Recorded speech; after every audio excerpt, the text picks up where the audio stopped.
जब मोहम्मद गोरी भारत पर आया, ठीक है, भारत में आया, पृथ्वीराज चौहान के साथ उसका युद्ध हुआ। दूसरे युद्ध में मोहम्मद गोरी ने पृथ्वीराज चौहान को हराया। तो मोहम्मद गोरी ने भारत में शासन करने की सोची। कुछ दिनों तक वो भारत में रहा मोहम्मद है।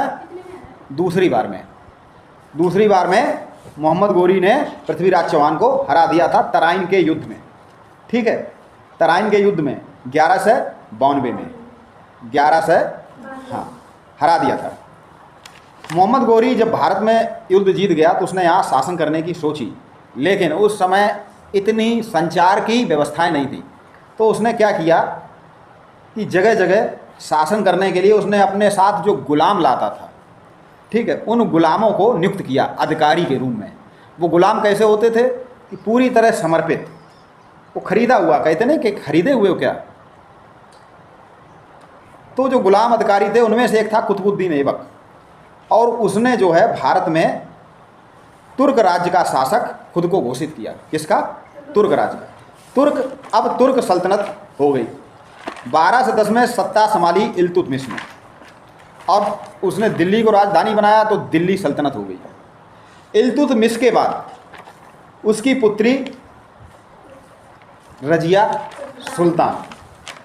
सुल्तान के बाद नासिरुद्दीन महमूद के बाद फिर एक शासक हुआ बलबन, और बलबन के मृत्यु के बाद भारत में खिलजी वंश का उदय हुआ। तो आप देखिए खिलजी वंश जो थे वो अफगानिस्तान के खल्ज नामक स्थान से आए थे, इसलिए उनको खिलजी कहते थे, ठीक है। जलालुद्दीन फिरोज खिलजी 12 से 90 से 12 से 96 तक उसने शासन किया। इसी पाठ को हम लोग पढ़ने जा रहे हैं। तो जलालुद्दीन खिलजी ने दिल्ली में खिलजी वंश की स्थापना की। वह एक उदार एवं सहिष्णु शासक था। उदार का मतलब क्या होता है? एक होता उदार और एक होता कट्टर। उदार क्या होता है कि हम थोड़े लिबरल होते हैं, दूसरे को बहुत ज़्यादा दबाते नहीं, दूसरे की गलतियों को का बहुत जल्दी उसे जस्टिफाई नहीं करते हैं। कहने का अर्थ है कि हम दूसरे के प्रति थोड़े नर्म होते हैं। जो हमारे भारतीय थे, भारतीय संघ, जैसे मैंने बताया कि जब भारतीय राजा थे युद्ध करते थे, अगर सामने वाले के हाथ में तलवार नहीं है तो निहत्थे पर वार नहीं करते थे। या कोई आया और वो कहता है कि हम अपनी तरह से अपनी रीति रिवाजों के साथ यहाँ रहना चाहते हैं, अरे ठीक है रहो। जो कट्टर होंगे वो कहेंगे नहीं, अगर यहाँ रहना है तो आपको हमारे हिसाब से ही रहना। तो कहने का अर्थ है कि जलालुद्दीन खिलजी थोड़ा नर्म था, और दंड के नियमों को मानवीय बनाने पर वो थोड़ा दंड, वो बहुत ज़्यादा हार्ड एंड फास्ट रूल नहीं करना चाहता था। यानी कि दंड जो थे वो इस हिसाब से थे कि मनुष्य को बहुत ज़्यादा परेशान ना होना पड़े। ऐसा नहीं कि जरा सी गलती हुई कि फांसी पर चढ़ा दिया, ठीक है। तो सुल्तान का भतीजा था अलाउद्दीन, जो अवध का इख्तियार था और रक्षा मंत्री था। उसने क्या किया? देवगिरी पर आक्रमण करने के लिए स्वयं निकला, बहुत सारा धन इकट्ठा किया, और उसने अपने ही चाचा यानी कि जलालुद्दीन खिलजी की मृत्यु कर दी, यानी उनको मार दिया। पहले के राजा क्या होते थे कि राजा का कोई सिपाही, कोई सिपह सलार, कोई मंत्री थोड़ा शक्तिशाली हुआ, वो राजा की हत्या कर देता था। जहाँ तक कि मुस्लिम शासकों में उन्होंने अपने पिता की ही हत्या कर दी और खुद राजा बन गए। तो अलाउद्दीन खिलजी का नाम सुना, फिल्मों में भी नाम सुना होगा, ठीक है। तो अलाउद्दीन खिलजी ने अपने चाचा की हत्या कर दी और अलाउद्दीन खिलजी शासक बन गया। उसी समय मंगोल आक्रमणकारी भारत पर आक्रमण कर रहे थे। मंगोल कौन थे? भारत से बाहर एक जगह थी, वहाँ से आए थे, वो आक्रमण करे। तो अलाउद्दीन खिलजी ने जो है फिर से, जो जलालुद्दीन खिलजी ने जो नियम थोड़े सरल किए थे उसने फिर कठोर कर दिए। मंगोलों का उसने डटकर मुकाबला किया। प्रशासन में राज्य और धर्म का अलगाव कर दिया, और अलाउद्दीन खिलजी ने पहले जो शासन होता था उसमें धार्मिक नियमों का समावेश था कि थोड़ा धर्म का भी ध्यान रखा जाता। उसने धर्म को अलग कर दिया और राज्य को अलग कर दिया। आज भी हमारे देश में, अब हमारे देश में भारत किस पर चलता है? संविधान से। अब भारत कैसा देश है? धर्मनिरपेक्ष। किसी भी धर्म को आधार बनाकर शासन नहीं किया जाता। सैनिक सुधार भी अलाउद्दीन खिलजी ने किए। अलाउद्दीन खिलजी की ही सेना में बहुत सारे सैनिक थे, और सैनिकों के हुलिया का पूरा विवरण रखा जाता था। हुलिया समझते हैं? नाम, पता, लंबाई, शरीर पर कोई निशान। अब भी सरकारी कर्मचारी जब कोई किसी की नौकरी लगती है तो उसकी सर्विस बुक में उसका पूरा डिटेल रखा जाता है।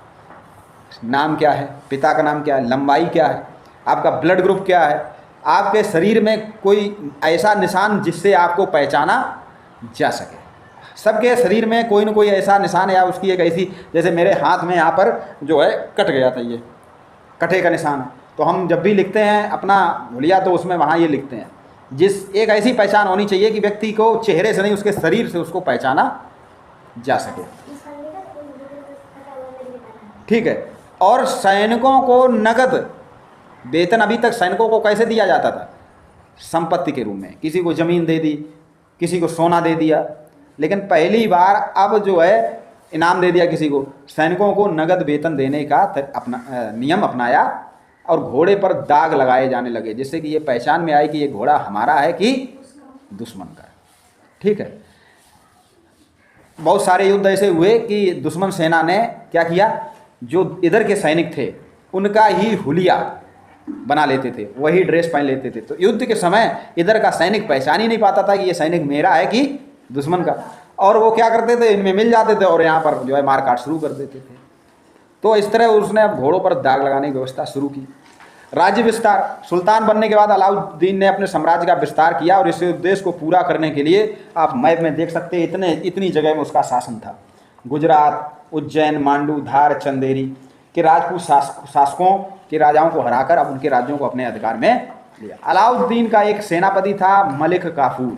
वो दक्षिण भारत के देवगिरी, तेलंगाना, होयसल राज्यों पर विजय प्राप्त की और उसने सुल्तान की अधीनता स्वीकार करने के लिए विवश किया। अलाउद्दीन ने दक्षिण के राज्यों को अपने राज्यों में क्यों नहीं मिलाया? इस नीति को गुप्त साम्राज्य के किस शासक ने अपनाई थी? तो देखिए, दक्षिण के राज्य और भारत उत्तर के राज्य, देखिए ये भारत है, ये उत्तर के राज्य, ये दक्षिण के राज्य। तो क्या किया इन राजाओं ने, दक्षिण के राज्यों को अपने में नहीं मिलाया, सिर्फ यहाँ तक शासन किया। ठीक है। राज्य विस्तार, एक तो बहुत दूरी थी, वहाँ तक शासन करना भी मुश्किल था। इसके साथ ही अलाउद्दीन खिलजी ने अमीरों तथा सरदारों पर नियंत्रण किया। अमीर और सरदार क्या होते थे? जो नीचे के कर्मचारी होते थे, उनसे नीचे होते थे अमीर सरदार, अमीर और सरदार, सैनिकों का सरदार, उन पे नियंत्रण। क्योंकि ये लोग क्या करते थे, ये लोग राजा के खिलाफ षड्यंत्र रचते रहते थे। मंगोल आक्रमणों का विरोध किया। कृषि नीति, अलाउद्दीन खिलजी पहला मध्यकालीन शासक था जिसने लगान का सही अनुमान लगाने के लिए भूमि को बिस्वा में नापने की प्रथा शुरू की। बिस्वा में नापते भूमि, कितने बिस्वा, ये अलाउद्दीन खिलजी ने शुरू किया। लगान पैसों में नहीं बल्कि अनाज के रूप में वसूला जाने लगा। और उसने क्या किया, पैसे नहीं लेता था लगान के रूप में, क्या लेता था, अनाज। और जिससे कि नगरों में पर्याप्त रूप से खाने का सामान पहुंचाया, खाद्यान्न पहुंचाया जा सके। शहरों में टैक्स के रूप में गांव वालों से क्या लेता था वो, अनाज, और शहरों में पहुंचता था। ठीक है। बाजार नियंत्रण के लिए उसने क्या किया, कीमतों को नियंत्रित किया। क्यों? क्योंकि वो सैनिकों को नगद वेतन देता था और महंगाई अगर बढ़ेगी तो उसने उतने वेतन से काम नहीं चलेगा, तो वो ज़्यादा वेतन मांगे तो खजाना खाली होगा, तो ज़्यादा वेतन ना देना पड़े, इसलिए उसने कीमतों पर नियंत्रण रखा। इसके साथ ही बाजार व्यवस्था की सफलता के लिए उसने ईमानदार कर्मचारी नियुक्त किए, जिसे अधीक्षक कहते थे, जो व्यापारियों पर नियंत्रण रखता था। साथ ही उसने सार्वजनिक वितरण प्रणाली, जिसे आजकल हम लोग कोटा कहते हैं, कोटे पे राशन मिलता है, ये व्यवस्था भी उसने शुरू की। इसके साथ ही उसने साहित्य कला के अंतर्गत दिल्ली में एक विशाल टैंक का निर्माण कराया। अलाउद्दीन ने दिल्ली में कुतुब मीनार के निकट कुब्बतुल इस्लाम मस्जिद, जिसे अलाई दरवाज़ा के रूप में जानते हैं, उसका भी निर्माण कराया। तो ये पाप का पाठ था अलाउद्दीन खिलजी के बारे में तीसरा, ठीक है, जो समाप्त हुआ। तो इस पाठ के जो महत्वपूर्ण प्रश्न हैं उनके बारे में हम लोग थोड़ा जान लें। उलेमा क्या होता था? धर्मगुरु या धर्माधिकारी। खराज, लगान, भूमि पर खेती करने वालों से लिया गया टैक्स, और जो कि अलाउद्दीन खिलजी अनाज के रूप में लेता था। घोड़ों पर दाग क्या होता था? घोड़ों की संख्या एवं उनकी पहचान के लिए पीठ पर दाग लगाने की परंपरा। हुलिया क्या थी? किसी व्यक्ति के रंग रूप का ब्यौरा। और रसद, भोजन सामग्री। ठीक है। जलालुद्दीन फिरोज खिलजी के बाद दिल्ली का सुल्तान कौन बना? तो अलाउद्दीन खिलजी। ठीक है। अलाउद्दीन खिलजी ने भारत के किन किन राज्यों को जीता? तो अभी बताया था। ठीक है। सेना को शक्तिशाली बनाने के अलाउद्दीन खिलजी ने क्या क्या उपाय किए? हुलिया निश्चित किया, घोड़े पर दाग लगाए, नगद वेतन देना निर्धारित किया, बाजार नियंत्रण किया। अलाउद्दीन खिलजी ने वस्तुओं के मूल्य क्यों निश्चित किए? इसीलिए निश्चित किए कि ज़्यादा वेतन ना देना पड़े। अमीरों तथा सरदारों को अलाउद्दीन खिलजी ने कैसे नियंत्रित किया? ठीक है। तो ये प्रश्न आप करेंगे। खिलजी वंश का संस्थापक अलाउद्दीन खिलजी था? नहीं। कौन था? खिलजी वंश की स्थापना किसने की थी? उसके चाचा जलालुद्दीन खिलजी ने, जलालुद्दीन खिलजी ने। ठीक है। मलिक काफूर अलाउद्दीन का सेनापति था, सही। खराज निश्चित करने के लिए भूमि को गज से नापा जाता था, नहीं, विश्वास है। अमीर खुसरो जलालुद्दीन फिरोज के दरबार का प्रमुख विद्वान था, नहीं। ठीक है, तो ये प्रश्न थे।